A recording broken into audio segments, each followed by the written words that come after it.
Who the hell can wait till morning? Talk now at latenightsportsradio.com. Millionaires are being made all season long at DraftKings.com, America's favorite one-week fantasy football site. One-week fantasy means no season-long commitments. Play whenever you want. Got a player who's hurt? No problem. Injuries won't derail your shot at victory because it's like a new season every week, so you're never stuck with the same players. Pick your team in minutes, and you could be on your way to winning huge cash.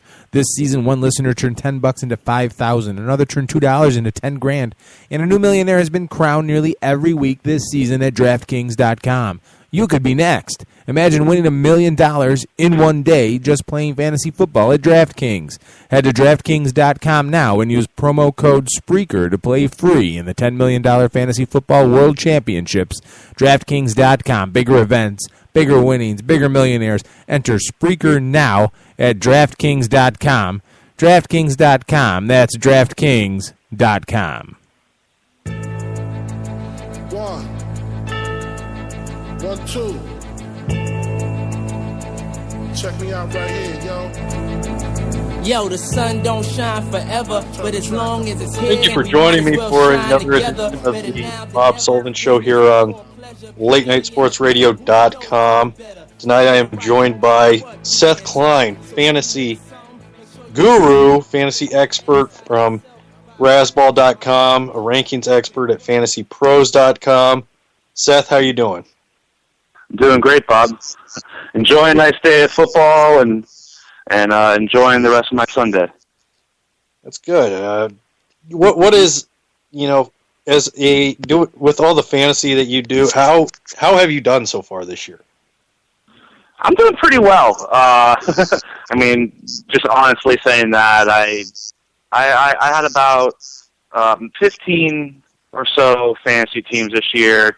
About half of those were leagues I played with some writers, free leagues, just having fun, bragging rights. But the ones that matter are the big buy-in ones, the ones you pay, the ones with your friends back home, home leagues as you call them, you play throughout the years. And in those, I ended up making the playoffs in 5 out of 8 of those, which is a pretty good success rate for me. I think for anyone who plays fantasy football knows how fluky it can be, and on a week-to-week basis, there's so much luck involved.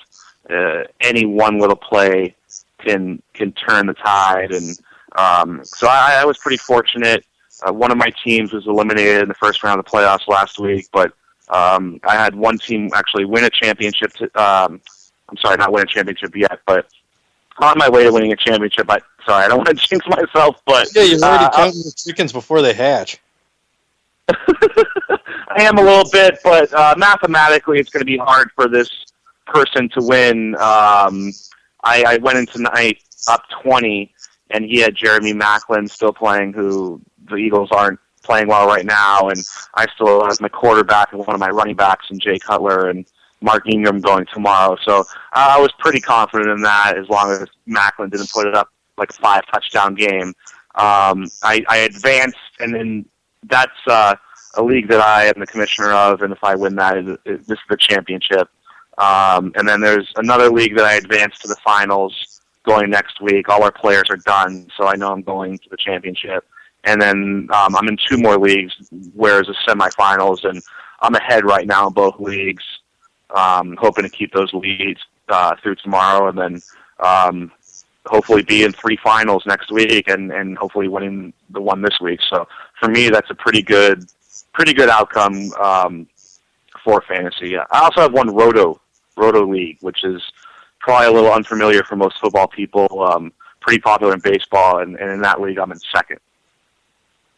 Well, have you do a lot of, people send in the questions on Twitter, like, hey, who should I start, Matt Forte or Brandon Marshall at a flex position, or Jay Cutler in a 2-quarterback league? I'm giving crap to my producer right now. But but have you ever given fantasy tips to somebody that you're facing that week? No, not someone I'm facing. I am in, through the years, I've found friends that I've joined leagues via Twitter. So there are people that I follow. They follow me, and I'm in the leagues with them.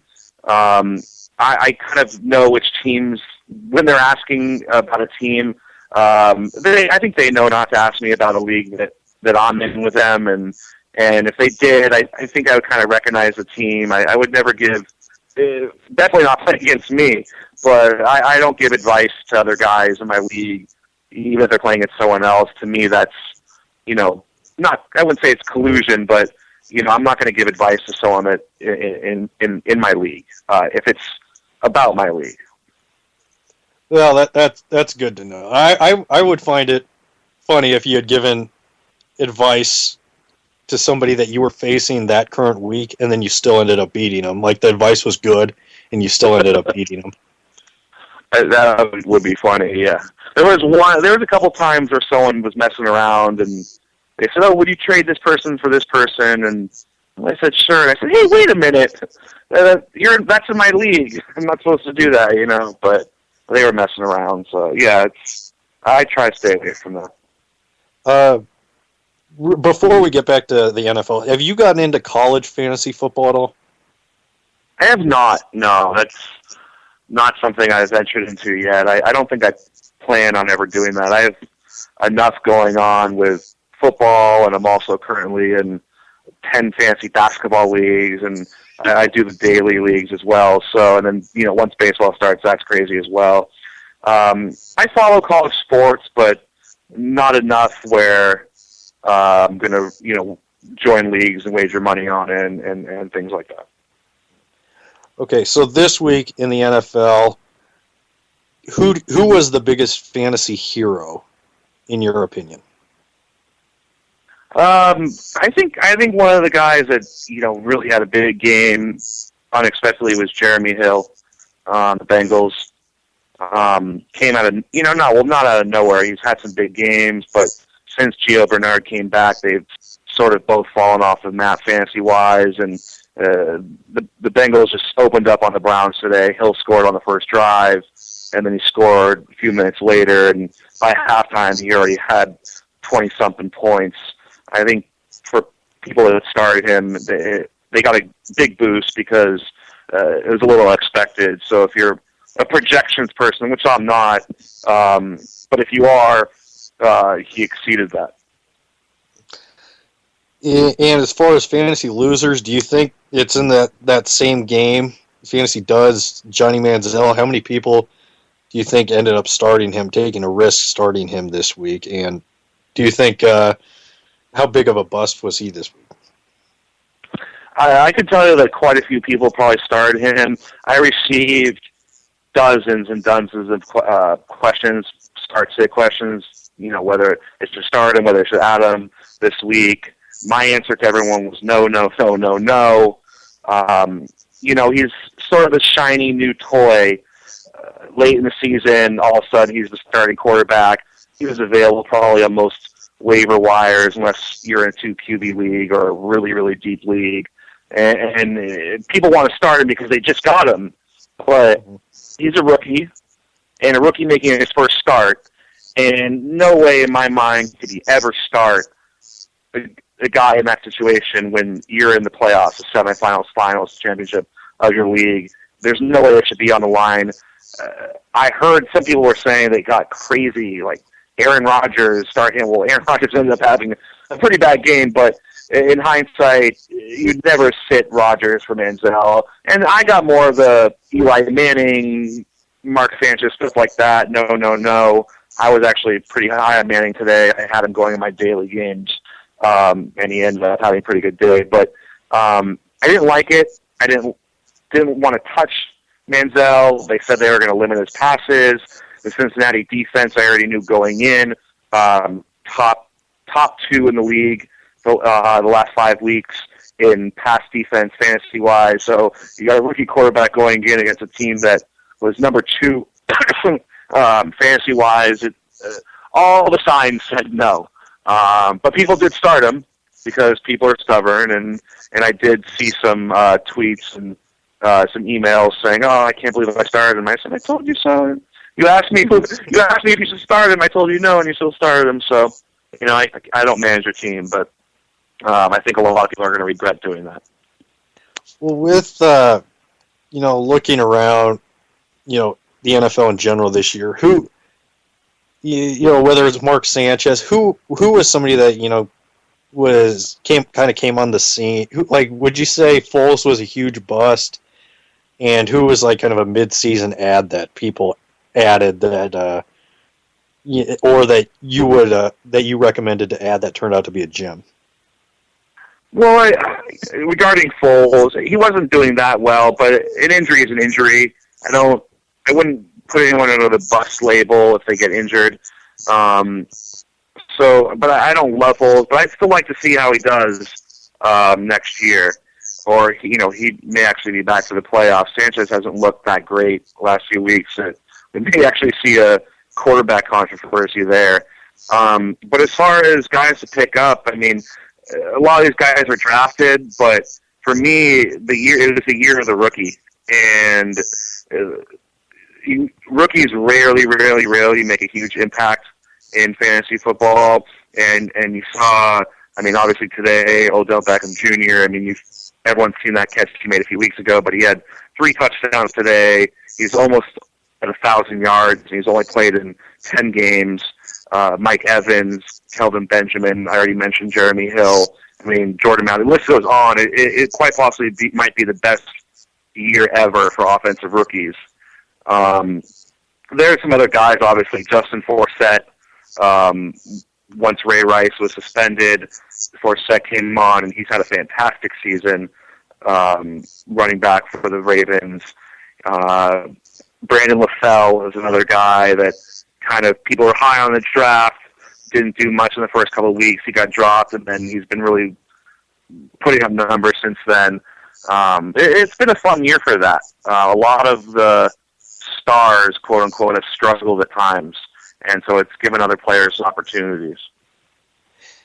Would you stay, next year in a fantasy draft, would you stay away from a Chip Kelly quarterback? Because it seems like, he, of all coaches, he seems like he's willing to make a move at the drop of a hat. It's just next guy up as you can come. And I think he's confident enough in his system that he can he's going to plug in whatever's working there. Would you be a little cautious at drafting a QB in the Chip Kelly offense? I wouldn't be drafting him high. I do think that Foles was overdrafted a lot this year. He should have been lower, but I'd still rather take a QB in an offense like that puts up points over one of the other teams that just struggles in offense overall. Not going to be a top 10 guy, but if Foles is the quarterback there next year and he's healthy and that team's pretty much assembled the same way, I could see him being a top 15 quarterback in the draft. Who late in the season here has really, gone, who was kind of a low draft pick or wasn't drafted at all this year, will be, a top 3 round draft pick next year? Is it an Odell Beckham? Is there somebody else out there that you think's, just done wonders fantasy wise for themselves these last, 6 to 8 weeks? Yeah, I think Beckham is definitely. I think you're going to see Beckham taken in the first few rounds next year, and he should be. People are already saying top 5 wide receiver. I don't know about that, but he'll easily be a top 3 on wide receiver. A few other guys that have come on lately. Kenny Stills in New Orleans showed some promise last year, but was more of a deep threat kind of guy. But in the last few weeks, he's really turned it on. I think obviously Le'Veon Bell, he may be the number 1 pick next year, maybe second to DeMarco Murray. He was a top 12 guy, but he's no way he's not a top 3 guy next year. Some other guys I'm trying to think of, but more of those young guys, the rookies. I think Kelvin Benjamin, you'll see drafted higher. Martavis Bryant, Mike Evans, maybe not Sammy Watkins. You might see him actually drop a little bit. He's actually started off strong